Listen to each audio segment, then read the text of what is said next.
Hi, welcome to Mondays with Mira, and I have a book by a friend that is a lot of fun and that I want to recommend to you. It's the Monstore. And so, as you can imagine, guess what it's about? Yes, it's about a monster store. So it's a novel concept.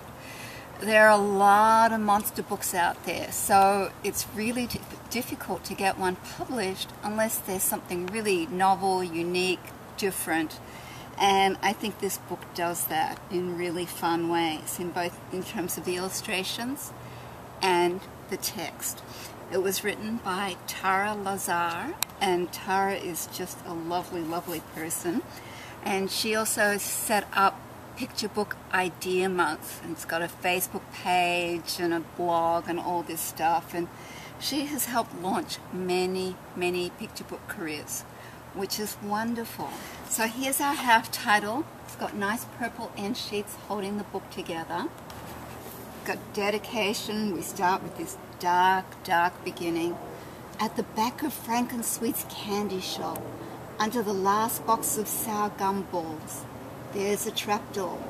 Knock 5 times fast. Hand over a bag of squirmy worms and you can crawl inside the Monstore. So remember as kids when we would do those like secret passwords and handshakes and all that stuff? This is a nice intro. The monster sells only the most useful monsters, just right for doing tricky things around the house. Now, normally I don't like illustrations that have clearly been done in a computer, but what makes these work is the use of pattern. There's a lot of pattern and repetition, and there's also a lot of humor in the art, which makes it a lot more fun. And I feel like it has this kind of a cross between a comic book and an animation style. And with this particular story, it works really well. The other thing that's neat is how different these monsters are. It's really hard to have monsters that don't look like all the other monsters you've seen before. And one of my favorite monsters is coming up soon. I do like this shark monster, it says. The kind that love crab leg casserole, the kind that glow in the dark, and the kind that frighten pesky little sisters away. Except Manfred the monster. He was supposed to stop Gracie from snooping around in Zach's bedroom. And look how much is told in the art and how minimal the author's been able to keep her text, so that it's just very spare, very clear, but it also has wonderful elements like alliteration and pacing and flow. I really like the pacing from here, the really scary, and then we turn the page and the payoff, no, he's not scary, he's a failure as a monster. And then we find out why he's a failure. Instead, Manfred showed Gracie his favorite hiding place. Roar! Zach wanted a refund. I want a refund. Sorry, no returns, no exchanges. But Manfred doesn't work. And so look at this spread here. We've got 1, 2, 3, 4 different fonts. And what those 4 different typefaces tell us is that the text is coming from different places.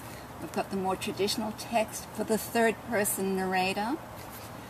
We've got the more kid-like for Zach. And then we've got this creepy typeface here for the store manager.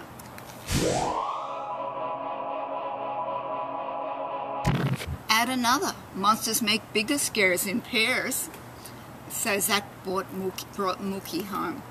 He was supposed to stay up into the wee hours and keep Gracie from sleepwalking into Zach's bedroom. But instead, Manfred and Mookie taught Gracie a new way to wake him up. And so you can see what's going on here. He's just adding more and more monsters. Or Tara is adding more and more monsters and amping up the fun. as the different kinds of monsters arrive. And it combines both prose and rhyme, which is really fun. I mean, rhyme, when the whole book rhymes, it's really a challenge for editors, because rhyme is really hard to do, and it's really hard to change your story and make everything re-rhyme unless you're a professional poet and you really know your stuff. So I really encourage people, do not rhyme unless you're really, really, really good at it. And here's another way, if you really want some rhyme, is to just have little bits that rhyme. Here, like a refrain. Add another. A monster threesome is more gruesome than a twosome. So it's really fun. I'm just going to share one of my favorite spreads. No, this gives the story away. I don't want to give the story away because it's so cool. I love these cacophonous spreads where there's everything, including the kitchen sink. So Zach kept buying and trying and buying. Pretty soon, Zach had collected so many monsters, he had to pack up and move to the basement.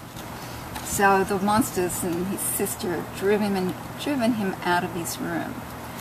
I'm not going to give any more away except to say that it's got a very satisfying ending, and there are at least 2 twists, which is really nice. So you think, oh, okay, so that's the ending, and then you turn the page, but wait, there's more. So, oh, goofed. Yay Tara, and yay James Burke, with an S on the end. And yay Aladdin Press, which is an imprint of Simon Schuster. I hope you enjoyed this book. I hope you run out and buy it for your kids. I think they'll have a blast with it. Thanks a lot for watching. Bye.